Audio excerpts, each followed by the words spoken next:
대장 건강은 우리의 식생활과 밀접한 관련을 지니고 있다. 특히 육류의 과잉 섭취는 대장 질환의 직접적인 원인이 되기도 한다.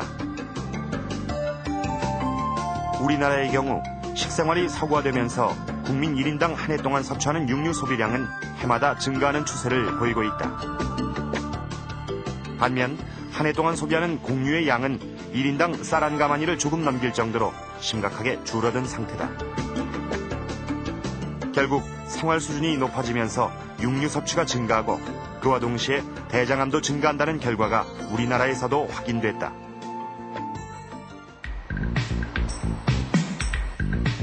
육류를 과잉 섭취할 경우 우리 몸에서는 지방을 소화하기 위해 담즙산이 분비된다. 분비된 이 담즙산은 대장 내의 유해 세균과 만나 2차 담즙산으로 변하게 되는데 이것은 대장 환경 내에서 암을 일으킬 수 있는 발암물질로 작용한다. 서양 사람들 그 문헌에 뭐 과거에 한 조사긴 하지만 코네티컷에서 이제 한 조사인데 30년을 놓고 비교를 해봤더니 육류의 양이 3배가 늘고 변의 양이 반대로 3분의 1이 줄었어요. 3분의 1로. 그러고 이제 뭐 물론 곡류의 양이 줄고 그랬을 때 대장암의 발병률이 3배가 되더라. 이제 이런 데이터가 나온 적이 있어요. 근데 우리나라도 변의 양이 줄었다는 건 거기에 따르는 만큼 변비가 돼요. 변의 양이 줄으면 어느 양이 맹길어져야 이제 변의가 느껴지거든요. 근데 변이 조금밖에 쌓이지라는 맨날 분이 쌓이다 보면은 대장에 변이 머무르면 그 변은 수분이 대장에서는 쭉 빨아나가니까 딱딱해지니까 그 배변하기가 굉장히 어려워지죠. 변이 대장 내에 오래 머물게 되면 유해 성분이 대장 내벽의 점막을 자극해 암 발생 확률이 높아진다. 변비가 있는 환자의 경우에 섭취하는 음식물에서 있는 발암 물질이 장 내 점막에 침착할 수 있는 시간이 증가하고 또한 장 내에 머무는 시간이 증가하기 때문에 대장암과 같은 그런 질환 발병에 있어가지고 좋지 않은 영향을 미치리라고 추측은 하고 있습니다. 화장실은 자주 가지만 그때마다 힘든 기색이 역력한 주부 김순조 씨. 변비가 부쩍 심해지면서 일주일에 변을 보는 횟수는 한두 번뿐이다. 원래 아침에는 원래 제가 밥을 안 먹어요. 잘 안 먹고. 글쎄, 또 이렇게 입맛이 좀 이렇게 땡겨야만 제가 이렇게 많이 먹거든요. 그러니까 먹는 날은 많이 먹고 또 안 먹을 때는 아예 안 먹으니까 어느 날은 또 하루도 걸릴 때도 있어요. 밥.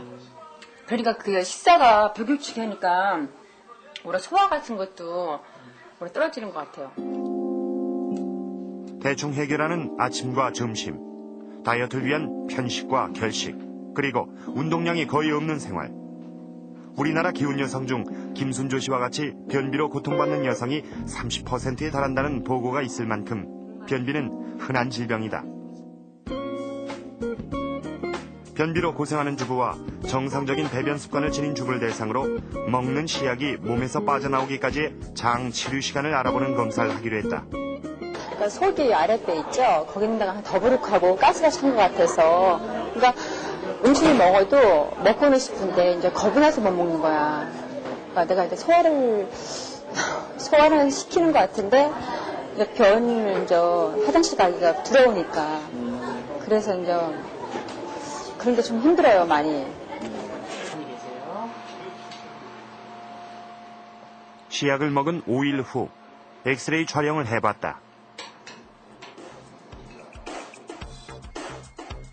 그 결과 변비가 있는 김순조 씨의 뱃속에는 시약의 3분의 2가량이 그대로 남아있었다.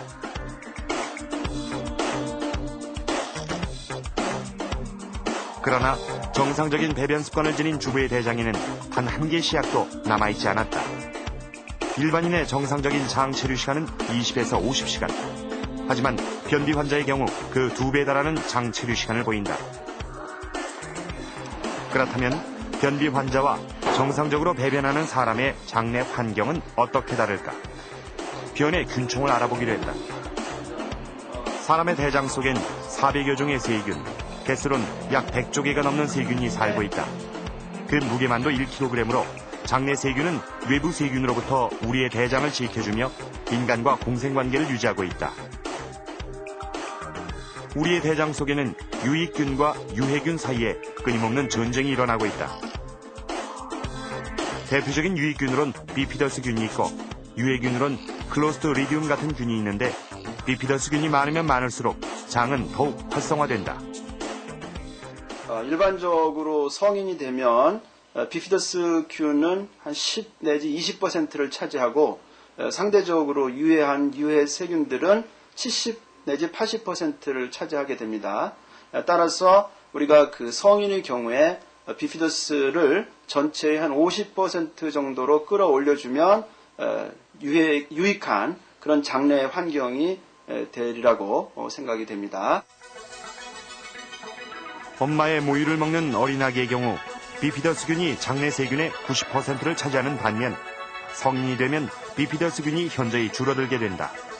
특히 5, 60대 노년의 경우 비피더스균은 더욱 감소하는 반면 부패를 일으키는 유해 세균은 크게 증가하게 된다.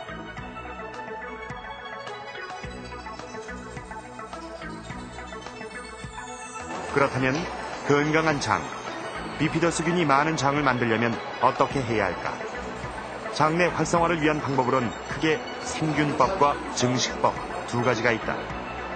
생균법은 인체에 유익한 비피더스균을 음료나 분말 형태로 직접 섭취하는 것을 말한다. 활성화의 두 번째 방법은 장내에 이미 존재하는 비피더스균을 증식시키는 방법이다. 비피더스균의 먹이가 되는 올리고당을 먹어 간접적으로 비피더스균의 증가 효과를 기대하는 것이다. 그렇다면 비피더스균의 먹이가 되는 올리고당이란 무엇인가? 당에 이제 그 단당이 12개 이하, 3개 이상 붙어 있는 당을 오리고당이라고 그러거든요. 근데 이제 붙어 있는 모습이 끼따랗게 일직선으로 붙어 있을 수도 있고 막 가지를 쳐서 붙어 있을 수도 있고 이제 그런 것들이에요. 근데 이것이 우리 장내에서 섬유소 비슷하게 흡수가 안 돼요. 그게. 그래서 대장으로 그대로 넘어갈 수가 있어요. 오리고당을 먹이면. 그래서 이제 변의 양도 늘리고 배변도 쉽게 만들고. 올리고당을 함유한 대표 식품으론 콩이 있다. 콩에서 추출한 대두 올리고당은 과학적인 조합을 하지 않은 순전한 대두에 들어있는 당을 여과하거나 분리한 천연 감미 성분이다. 大豆オリゴ糖を取りますと、自分のお腹の中に、大体健康な人ではお腹の中にビフィドス菌持ってるんです。そのビフィドス菌が好んでそれを餌として食べる。で、餌として食べると、ビフィドス菌は乳酸と酢酸を作りますね。乳酸と酢酸を作ると、腸の蠕動を刺激して、そして、腸蠕動を刺激しますから、便秘をしないでどんどん排便するようになる。大豆オリゴ糖を食べていただいた人のお腹の中のビフィドス菌を調べています。 증식된 비피더스균은 대장을 활성화시킴으로써 또 다른 효과를 만들어내기도 한다. pH が酸性になって腐敗産物が抑えられるとかそういったことがあります。それからビフィズス菌が増えることによって、大便のですね量が増えます。そういう傘が増えるわけですね。それから腸内にこうずっと長く溜まっているということじゃなくて短い時間に体外にいろいろなそういう腐敗産物老廃物が出るようになります。それから、コレステロールの吸収が抑制されるとか、ビタミン B 群が、合成されるとか、それから、ミネラルカルシウムの吸収が促進される、そういったような感じでそのビフィズス菌が体の中にたくさんいることによっていいというのがいろんなデータが今どんどん出てきています。 일본이 이처럼 대장 건강에 관심을 가지기 시작한 것은 급격한 대장암 증가 때문이다. 노령 인구가 많아 대장암 발병률이 높은 데다가 최근 식생활 변화로 젊은 층에서도 대장암 발생이 늘고 있는 일본의 경우 대장암은 현재 위암에 이어 2위를 차지하고 있다.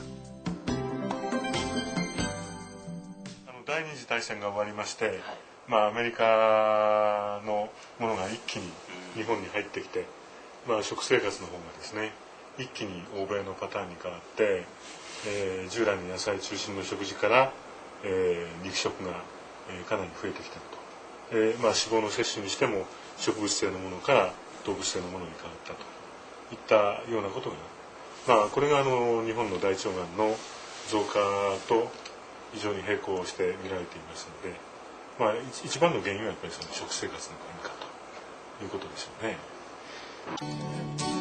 우리에겐 일본의 전통 밥상 못지않은 한국인의 전통 밥상이 있다. 영양소를 골고루 갖추고 있을 뿐 아니라 대장 건강에 이로운 섬유질이 풍부한 채소 중심의 식단이 바로 그것이다.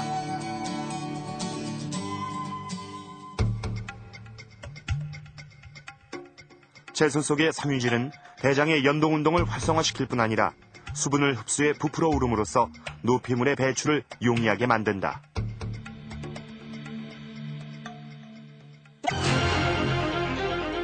쾌변으로 대장 내 노폐물의 치유 시간을 최소화하는 것, 유익균을 늘려 장내 노폐물로 인해 생기는 독성물질의 발생을 최소화하는 것, 이 두 가지가 건강한 대장을 만드는 대장 활성의 해법이다.